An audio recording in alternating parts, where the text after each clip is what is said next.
इसके बाद आपको इस चीज का ध्यान रखना है कि जिन ग्रहों का अधिपत्य 4th हाउस और 11th हाउस में आ रहा है, हो सकता है वो मारक या बाधक हो। उस कंडीशन में क्या करना है, उस कंडीशन में आपको यह देखना है कि उन दोनों ग्रहों से रिलेटेड जो आपके रिलेशन है, उन रिलेशंस को आपको कभी भी ये पता नहीं चलने देना है कि आप गाड़ी लेना चाहते हैं, आप कोई वाहन प्लान कर रहे हैं।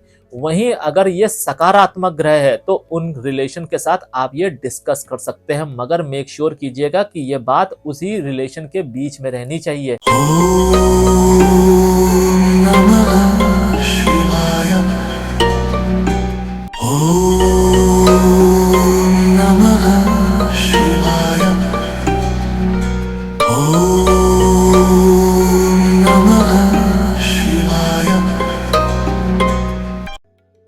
वाहन योग, क्या आपके जीवन में भी सुयोग वाहन योग नहीं है? क्या आप वाहन को देखकर बहुत परेशान होते हैं, या आपके घर में भी वाहन खरीदने को लेकर बहुत ज़्यादा प्रेशर आता है? अगर आपके जीवन में मन मुताबिक वाहन नहीं है या वाहन है ही नहीं, और आप वाहन प्लान करना चाह रहे हैं, या फिर आप चाहते हैं कि आपके जीवन में भी एक लग्जरी कार, लग्जरी बाइक होनी चाहिए, तो ये कुंडली में हम कैसे देख सकते हैं? अगर आपका भी यही सवाल है तो ये वीडियो आपके लिए है। Welcome celestial seekers to the cosmic journey where the stars align and destinies unfold. मैं यहाँ हूँ ताकि ब्रह्मांड के रहस्यों के माध्यम से आपको गाइड कर सकूं और ज्योतिष के ज्ञान से आगे का मार्ग प्रकाशित कर सकूं। वाहन आज के समय में सबसे ज़्यादा उपयोगी और ज़रूरत की चीज़ बन चुका है, लेकिन हमें वो वाहन सुख मिलेगा या नहीं, ये एक बड़ा सवाल है। बहुत से लोग ऐसे हैं जो दिन रात मेहनत करते हैं, उनके जीवन में धन भी आता है, लेकिन जैसे ही वो वाहन के बारे में सोचते हैं, वाहन खरीदने का प्लान करते हैं, तभी उनके जीवन में यकायक ऐसी परेशानियां आ जाती हैं कि उनकी सेविंग्स खराब हो जाती हैं, या फिर उनका वाहन खरीदने का जो प्लान होता है वो चैनलाइज हो जाता है। तो हम कुंडली यानी कि ज्योतिष के माध्यम से कैसे जानें और कैसे और कब हम वाहन प्लान करें, जिससे हमारी प्लानिंग एग्जीक्यूट हो जाए और हमारे घर में, हमारे जीवन में एक अच्छा सा वाहन आ जाए। सबसे पहले तो आप ये देखिए कि आपकी कुंडली में 4th हाउस किस कंडीशन में है और 4th हाउस का लॉर्ड किस कंडीशन में है। ये वो तरीके मैं आपको बताने वाला हूँ जिसके माध्यम से जीवन में हर कोई व्यक्ति वाहन खरीद सकता है, चाहे आपकी कुंडली में वाहन योग हो या ना हो। मैं जो तरीके आज आपको बताऊंगा जिसके माध्यम से आप हर कोई व्यक्ति वाहन खरीद पाएगा। क्या करना है, आपको देखना है कि आपका 4th हाउस में कौन सा प्लैनेट बैठा है और 4th हाउस का लॉर्ड कहाँ पे है। यहाँ पे ये मतलब नहीं है कि 4th हाउस में मारक या बाधक प्लैनेट है, शनि राहु केतु है, या फिर मारक या बाधक है, या फिर कोई अदर योग कारक ग्रह है, कोई भी हो सकता है। और 4th हाउस का जो लॉर्ड है वो किस घर में है, हो सकता है वो पीड़ित हो सकता है वो 6, 8, 12 में हो, कंडीशन कोई भी हो चलेगी, मगर देखना क्या है, देखना है आपको 4th हाउस और आपका लाभ भाव यानी कि 11th हाउस। इन दो हाउस को देखिए, इनके लॉर्ड को देखिए और इन हाउस पे किसका आधिपत्य है, यानी कि 4th हाउस और 11th हाउस में कौन सा ग्रह बैठा है। इसके अलावा इन दोनों हाउस को कौन सा ग्रह देख रहा है, 3rd एक्सपेक्ट से, 5th एक्सपेक्ट से, 4th और 9th एक्सपेक्ट से, 8th एक्सपेक्ट से। ग्रह कोई भी हो सकता है। अगर किसी ग्रह की कोई भी दृष्टि इन दोनों घरों पे आ रही है तो उस ग्रह को मार्क कर लीजिए।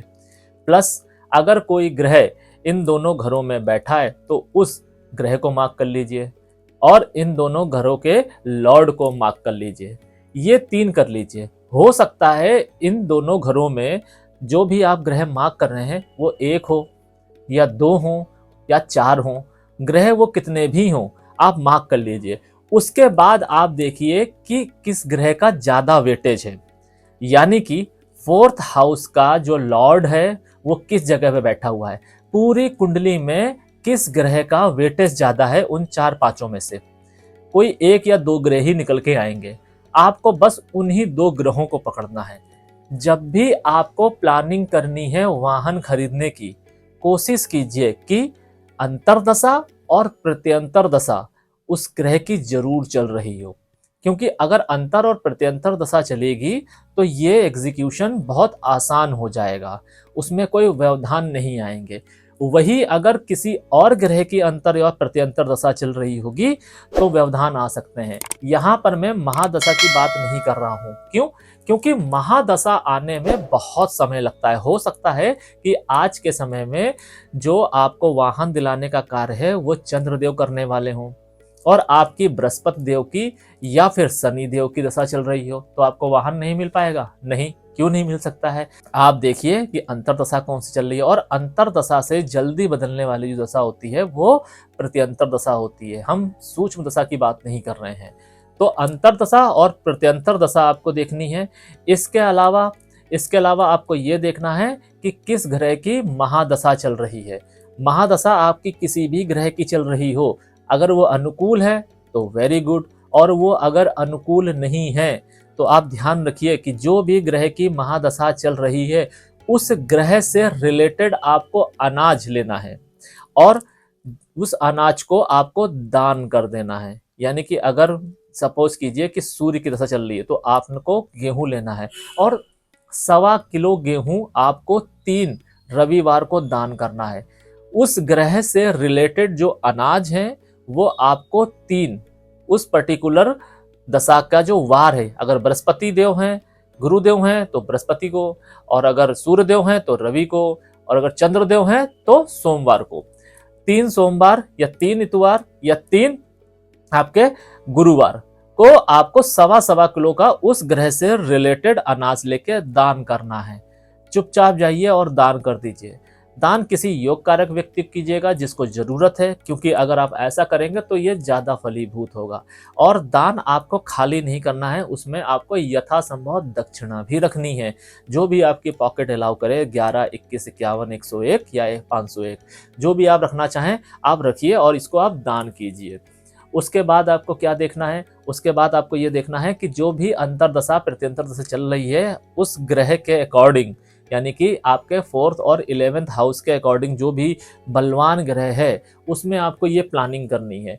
प्लानिंग करने के पश्चात आपको क्या करना है? आपको अपने घर में हनुमान जी को स्थापित करना है। क्यों? क्योंकि गति को संबोधित करने वाले पवन पुत्र हनुमान जी हैं, और हनुमान जी के सामने आपको तिल के तेल का एक दिया प्रज्वलित करना है, 2 मोतीचूर के लड्डू चढ़ाने हैं प्रतिदिन। अगर आप ये उपाय 90 दिन तक करेंगे उस अंतरदशा में, तो आप जो गाड़ी प्लान कर रहे होंगे वो एग्जीक्यूट हो जाएगी।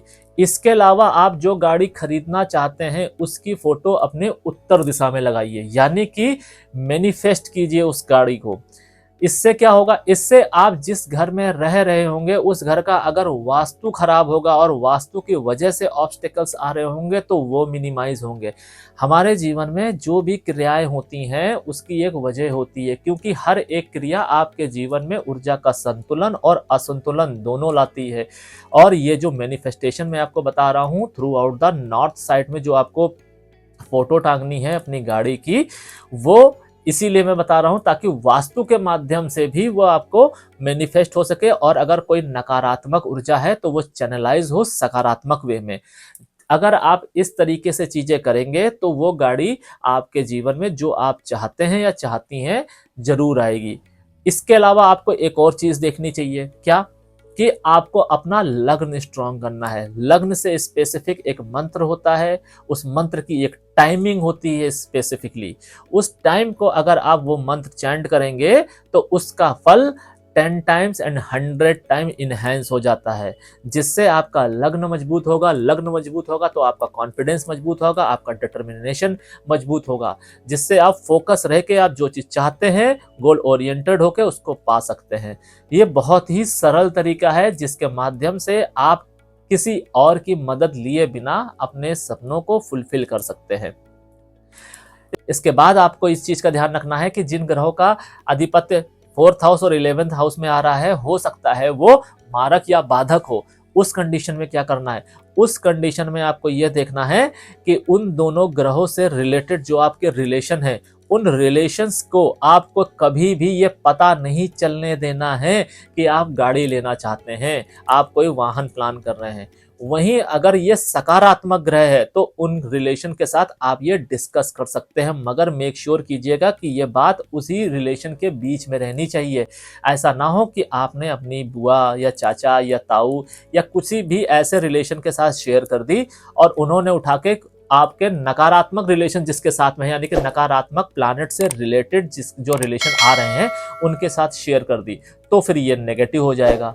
तो आपको ये मेक श्योर करना है, आपको एटलीस्ट उस भाव से रिलेटेड किसी न किसी एक रिलेशन के साथ में अपने ये जज्बात जरूर शेयर करने हैं। क्यों? क्योंकि उससे वो हाउस एक्टिवेट होगा और उसकी एनर्जी जो है वो चैनलाइज होगी पॉजिटिवली आपके जीवन में, जो आपके लग्न के साथ अलाइन होगी। जब तक आपकी जो इच्छाएं हैं और जो आप चाहते हैं ये आपके लग्न के साथ अलाइन नहीं होगी, आपको वो चीज नहीं मिलेगी। आपके साथ वही हो जाएगा कि हाथ आया मगर मुंह ना लगा। तो आपके साथ ऐसा ना हो, हाथ आए और आपके हाथ भी लगे। इसलिए आपको अपना लग्न को स्ट्रांग रखना है और जो मैंने अभी आपको तरीका बताया है उसको आपको मैनिफेस्ट करना है। इसके अलावा एक और चीज आपको करनी है, ये जो भी चीजें मैं आपको बता रहा हूं ये बहुत ही सरल फॉर्म में है, इसको आप नोट डाउन करते रहिए। इसके अलावा आप एक चीज और कर सकते हैं कि जो भी आपका 4th और 7th हाउस का लॉर्ड है, हो सकता है कुछ केसों में 4th हाउस का लॉर्ड और 7th हाउस का लॉर्ड एक ही हो, जैसे कि कर्क राशि में 4th हाउस का लॉर्ड और 7th हाउस का लॉर्ड शुक्र है। तो शुक्र हमारे जीवन में कौन से रिलेशन को रिप्रेजेंट करता है? अगर आप मेल हैं तो आपकी वाइफ को रिप्रेजेंट करता है, और अगर आप फीमेल हैं तो माता को रिप्रेजेंट करता है, आपके स्पाउस को रिप्रेजेंट करता है। स्पाउस को जुपिटर भी रिप्रेजेंट करता है और शुक्र भी रिप्रेजेंट करता है। बस यह है कि उसकी जो क्वांटिटी है वो ऊपर नीचे हो जाती है, लेकिन स्पाउस को शुक्र और बृहस्पति दोनों रिप्रेजेंट करते हैं, क्योंकि जहां पर भाव आता है रिस्पेक्ट का वहां पर जुपिटर आ जाता है और जहां पर भाव आता है प्रेम का वहां पर शुक्र आ जाते हैं। तो अपने पार्टनर के साथ आप इस चीज को डिस्कस कर सकते हैं, अपनी बेटी के साथ आप डिस्कस कर सकते हैं, अपनी बहन के साथ भी डिस्कस कर सकते हैं अगर आपकी छोटी बहन है। मगर इस बात का ध्यान रखिए कि जो भी आपका रिलेशन है उसके साथ थ्रू आउट द पीरियड आपको कॉर्डियल रिलेशन बना के रखने हैं। कुछ ना कुछ समय समय पर उसको गिफ्ट देते रहना है, सो दैट कि आपका एक अच्छा अलाइनमेंट बना रहे उस प्लैनेट से रिलेटेड। और अगर कोई दूसरा प्लैनेट आ रहा है, यानी कि 4th हाउस का लॉर्ड और 11th हाउस के लॉर्ड अलग अलग आ रहे हैं, तो उन दोनों रिलेशंस को आपको कैरी करना है। ये वो रेमेडीज हैं जिसको आप बहुत ही सरलता से अपना सकते हैं और अपने जीवन में मन चाहे वाहन को आप मैनिफेस्ट कर सकते हैं और ग्रैब कर सकते हैं।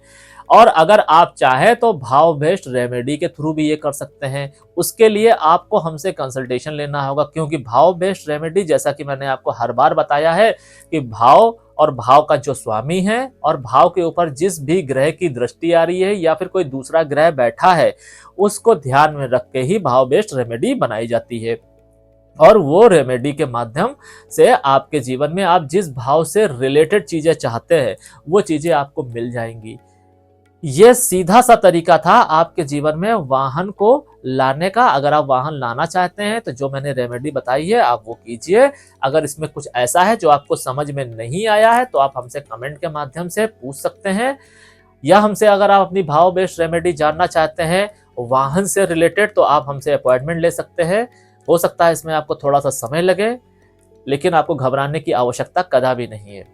फिलहाल आज के लिए बस इतना ही। सेल एनर्जीज आपका मार्गदर्शन करें और आपके आगे के सफर को प्रकाशित करें। शरणम।